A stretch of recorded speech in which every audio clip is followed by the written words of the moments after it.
Bonjour à toutes et à tous. Dans l'actualité de ce vendredi, l'incarcération d'un bonnet rouge à la suite de l'incendie du centre des impôts de Morlaix le 19 septembre dernier lors de la manifestation des légumiers. Le procureur de Brest a fait le point sur l'enquête qui est toujours en cours.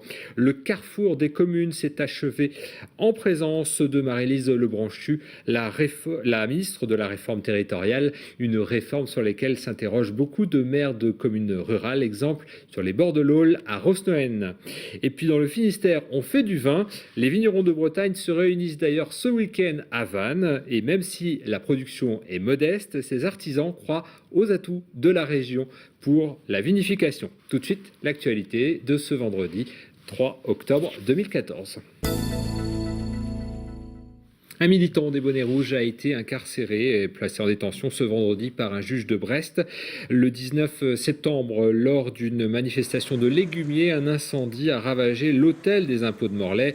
Le suspect, un Morlaisien de 40 ans, sans emploi, est soupçonné d'avoir participé de manière active à l'incendie de ce bâtiment. Ce vendredi, le procureur de Brest a fait le point sur l'avancée de l'enquête. On l'écoute au micro de Xavier Patrigeon. L'intéressé a été mis en examen pour deux faits très précis. La destruction par incendie, par moyen dangereux du centre des finances. Il a public de Morlaix, il aurait participé, puisqu'il est présumé innocent, il est simplement mis en examen, il aurait participé à la mise à feu du centre et à l'incendie du centre des impôts de Morlaix. Et également, il est mis en examen pour entrave au secours, puisqu'il aurait empêché, notamment les pompiers, participé à empêcher les pompiers d'accéder au lieu du sinistre. Le but de l'enquête est d'identifier le maximum de personnes pour déterminer exactement quel a pu être leur rôle exact. Et il est le premier à avoir été identifié, et donc très logiquement, il a été interpellé. La personne a été incarcérée pour un temps limité, puisqu'il a été incarcéré dans ce qu'on appelle un débat différé, et le débat aura lieu sur la détention provisoire. Le vrai débat sur la détention provisoire aura lieu dans le courant de la semaine prochaine. Et pendant cette conférence de presse, une dizaine de bonnets rouges s'étaient réunis devant le palais de justice. Ils dénoncent un procès politique. On a été convoqués de façon informelle par le procureur, un représentant de la préfecture, un commandant de gendarmerie et une autre personne qui ne s'est pas présentée, pour nous dire qu'on avait été sages, je cite les termes, on avait été sages, donc on avait droit d'être reçus par les autorités, pour nous féliciter d'avoir été des gentils bonnets rouges. Ils avaient peur qu'il y ait encore des débordements apparemment. Pour nous évidemment c'est un procès politique, donc on a pris un lampiste pour faire plaisir à Paris. Et évidemment, ce lampiste va payer cher pour quelque chose qu'il n'a pas commis. Donc le procureur, dans ces cas-là, vient de nous dire oui, mais l'enquête continue. Ça veut dire méfiez-vous. Voilà. Attention dans les campagnes. Donc je pense que les hélicoptères, les cars de CRS vont rester longtemps en Bretagne, et en particulier dans la zone légumière. Pendant 2 jours à Brest, les 283 maires des communes du Finistère étaient réunis pour le carrefour des communes. Dans les débats ce vendredi, la relation entre communes et intercommunalité, et avec la réforme territoriale, les maires des communes rurales se posent beaucoup de questions sur leur avenir. Exemple sur les bords de l'Aulne avec ce reportage de Julie Sicot. Pont-de-Buis-les-Quimères, Le Fou, Saint-Ségal et Rosnoën. 4 communes et près de 8000 habitants. Le tout forme la communauté de communes de l'Aulne-Maritime, entre la presqu'île de Crozon et la métropole brestoise. Avec la réforme territoriale qui s'annonce, ces communes vont devoir se fédérer avec d'autres communes pour passer le seuil des 20 000 habitants. Un casse-tête géographique, plusieurs scénarios sont à l'étude. Le premier serait l'éclatement pur et simple, et on rattache chaque commune à une autre communauté de communes existante. On les 4 communes intégrées dans une autre communauté de communes. Alors ça peut être vers le nord, donc en remontant vers Brest, ou en redescendant vers Châteaulin, ou en partant vers l'ouest vers Crozon. À l'heure actuelle, Rosnoën a le moins d'élus au sein de la communauté de communes. Avec 1000 habitants, elle a 3 élus sur 22. Une représentation proportionnelle qui pourrait encore diminuer si la communauté de communes s'élargit. Aujourd'hui, dans le fonctionnement, je n'ai rien à redire de ce nombre-là. Je pense qu'après, c'est l'intelligence entre les élus de la communauté de communes qui fait que, voilà, qu'on soit 3, qu'on soit 5, que les choses se passent bien surtout, quoi. Rosnoën, une commune rurale avec une école et quelques commerces.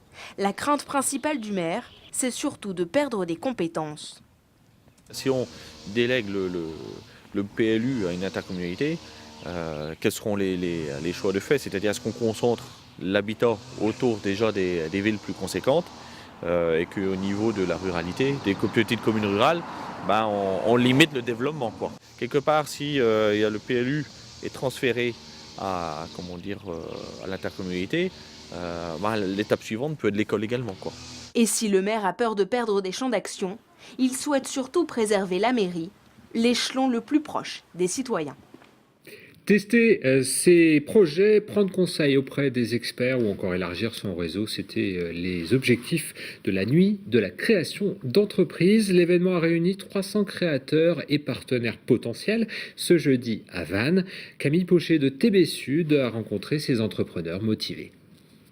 Assister à des tables rondes ou présenter son projet de création d'entreprise, c'était le programme de la 3e édition de la Nuit de la création à Vannes. Le but, c'est de créer l'envie d'entreprendre, d'inciter les gens à passer le pas, franchir le pas pour justement connaître le goût de l'entrepreneuriat et bien entendu aussi développer le réseau local et puis donc dynamiser l'économie du département. Sur la création, on a Auray et Vannes qui sont sur un solde plus important alors que Lorient, Pleuhermel et Pontivy ont une légère baisse par rapport aux années précédentes. Ce qui nous intéresse de toute façon, c'est le solde, c'est la différence entre la création et la radiation, c'est ça qui est important. Et dans le département, ce solde est à la baisse pour ce trimestre.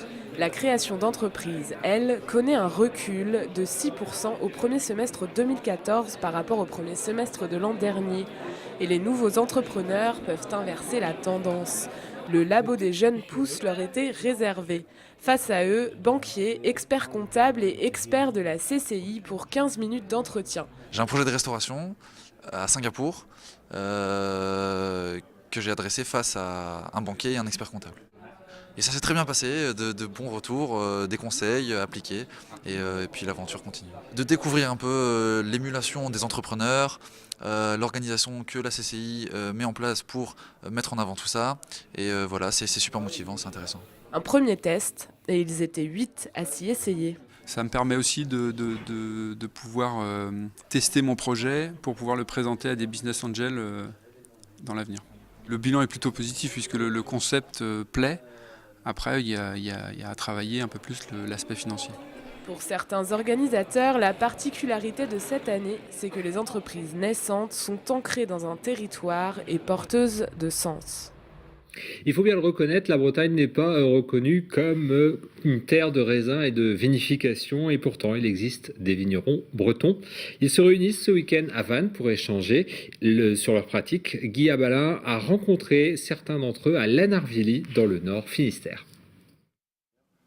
C'est une histoire en partie oubliée, mais la vigne a longtemps eu sa place en Bretagne, bien avant les pommes à cidre. Passionné par les vignobles, Jacques Jézéquel a donc décidé, il y a une quinzaine d'années, de se lancer dans une petite production à Lanarvilly. Et depuis 2002, il récolte chaque année du raisin assez sucré pour en faire du vin. 13 degrés 6, on peut vendanger. C'est le moment. Je faisais les vendanges depuis à peu près 30 ans déjà en Bourgogne et puis en Côte-du-Rhône, en Allemagne avec des amis. Et du coup, on m'a donné quelques pieds de chardonnay. Et voilà, je les ai plantés et le résultat est là, quoi. On a essayé des merlots. J'ai essayé aussi des pinots blancs, sans résultat probant. Ce qui s'exprime le mieux ici, c'est le chardonnay, élevé à la bourguignonne, en vue de chêne, du blanc, bien sûr. Alors bien sûr, les vignes de Jacques poussent sous serre. Il a bien essayé en extérieur, mais le climat en a décidé autrement. Et ce n'est pas le seul à avoir fait ce pari.